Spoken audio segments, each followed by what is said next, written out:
Assalamualaikum warahmatullahi wabarakatuh. Salam sejahtera untuk kita semua. Pertama-tama, mari kita panjatkan puji syukur terhadap kehadirat Allah, sehingga kita bisa untuk belajar bersama-sama lagi di pelajaran machine learning, atau yang bisa kita sebut pembelajaran mesin. Jadi, pada kali ini, izinkan saya untuk menjelaskan tentang apa sih Kamins itu dan implementasinya. Nah, pada materi-materi sebelumnya saya udah pernah dapetin machine learning dengan algoritma klasifikasi yaitu KNN dan Navy Bayes. Nah, pada kali ini saya mendapatkan materi clustering yaitu Kamins gitu. Nah, Kamins ini merupakan salah satu teknik unsupervised learning. Nah, algoritma ini dapat menerima data tanpa adanya data label. Seperti yang kita tahu pada Navy Bayes dan KNN itu membutuhkan data label untuk pemrosesannya. Nah, metode clustering ini tuh tidak ada yang spesifikasi seperti metode-metode yang saya sebutkan tadi, yaitu KNN dan Navy Bayes. Pada clustering ini, data-data itu dikelompokkan sesuai dengan kemiripan data dengan yang lain. Jadi kalau misalnya ada yang mirip nih, misalnya satu, dua, tiga, nah itu mirip-mirip kan. Nah itu dikelompokkan jadi satu. Terus ntar yang belasan itu 10, 11, 12 itu nanti dikelompokkan ke satunya lagi gitu. Jadi berdasarkan kemiripan datanya gitu. Nah, Kamins ini berguna untuk menentukan jumlah klaster. Untuk secara acak mendistribusikan data klaster, menghitung rata-rata dari data yang ada di klaster, dan menghitung jarak antara data dan nilai sentroid. Nah, tujuannya itu apa sih? Jadi tujuan di clustering algoritma Kamins ini memiliki tujuan untuk meminimalisasi variasi data yang ada di dalam klaster dan memaksimalisasi variasi data yang ada di klaster lainnya. Itu. Nah, untuk contoh clusteringnya itu ada di segmentasi customer bank atau segmentasi berita-berita online. Terus ada contoh lain yaitu menentukan parameter jumlah data, cluster, dan atribut dalam penjurusan siswa. Nah, untuk karakteristik dari Kamin cluster itu ada 4. Nah, yang pertama ada cepat dalam proses clustering. Nomor kedua, sensitif terhadap nilai sentroid. Selanjutnya, hasil dari Kamin selalu berubah-ubah dikarenakan tidak unik gitu. Terus yang terakhir ada sulit meraih global optimum. Nah, untuk kekurangannya sendiri dari clustering ini itu cluster model berbeda ditemukan gitu. Terus sulit untuk memilih jumlah cluster yang tepat.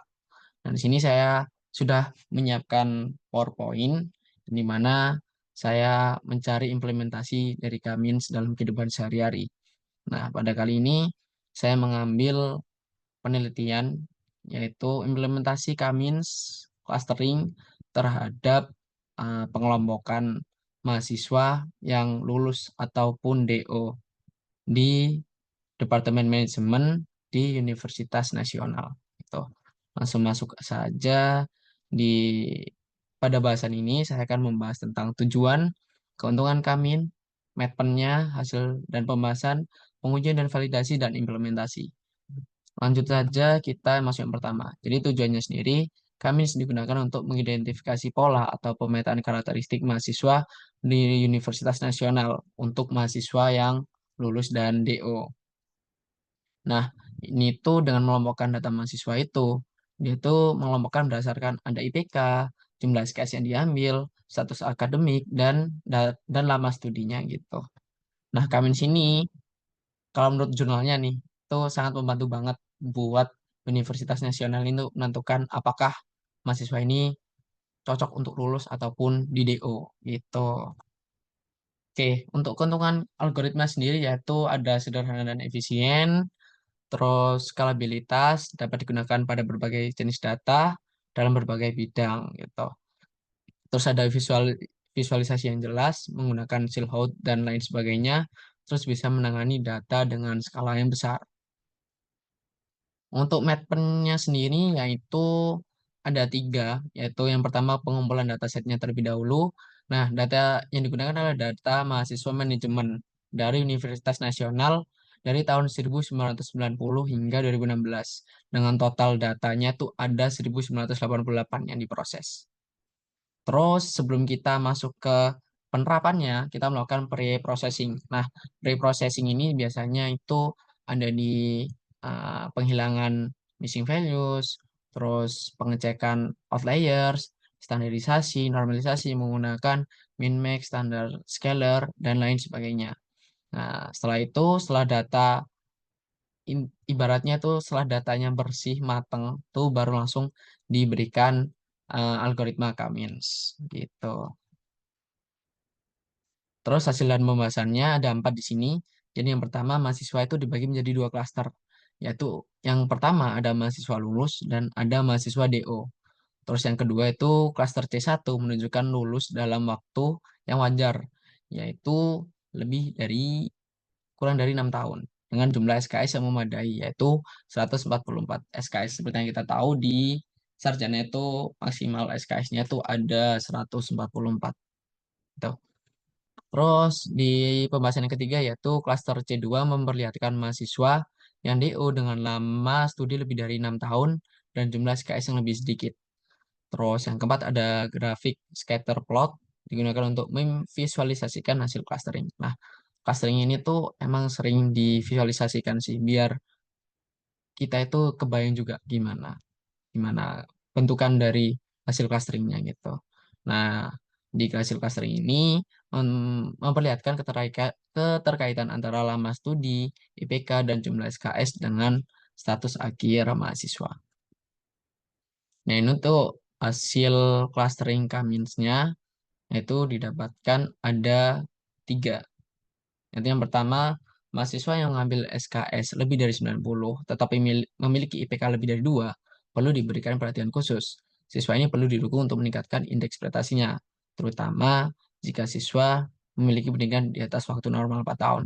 Nah, jadi di sini aku mau jelasin sedikit, yaitu jika mahasiswa mengambil SKS lebih dari 90, tetapi IPK-nya lebih dari 2, yang berarti kalau di Indonesia kan IPK-nya sampai 4. Nah, IPK 2 lebih dari 2 tuh masih digolongkan itu kurang baik gitu.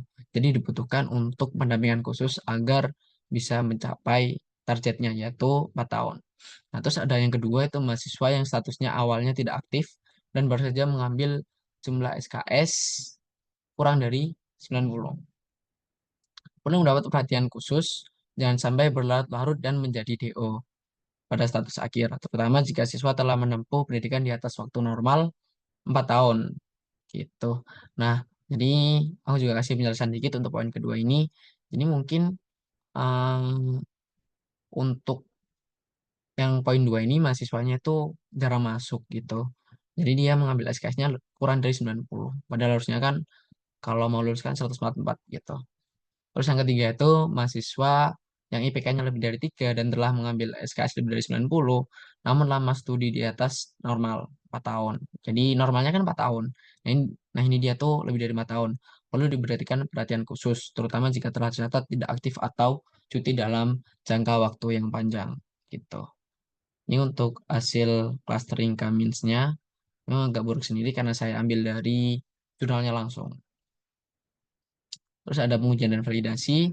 Hasil clustering diuji menggunakan metode Silhouette yang telah saya singgung di awal tadi, yang digunakan untuk mengukur kualitas cluster yang terbentuk. Nilai Silhouette sebesar 85% menunjukkan bahwa cluster yang terbentuk cukup baik, dan hasilnya dapat digunakan dengan baik oleh Universitas Nasional. Jadi yang sudah tadi saya sebutkan di awal, bahwa metode Kami sini sangat berguna untuk Universitas Nasional untuk menentukan apakah mahasiswanya ini bisa lulus atau di DO. Begitu. Terus ini untuk visualisasi silhouette-nya. Jadi yang biru ini menentukan bahwa mahasiswanya lulus. Dan yang di DO itu yang warna merah. Nah, sini menunjukkan bahwa lebih banyak yang lulus daripada yang di DO untuk Universitas Nasional Fakultas Jurusan Manajemen. Nah, ini untuk implementasi source code-nya. Jadi, di sini saya menggunakan import libraries, membaca dataset, memasukkan dataset ke data frame-nya, terus fitur yang digunakan apa saja, dan melakukan standarisasi menggunakan min-max scalar gitu.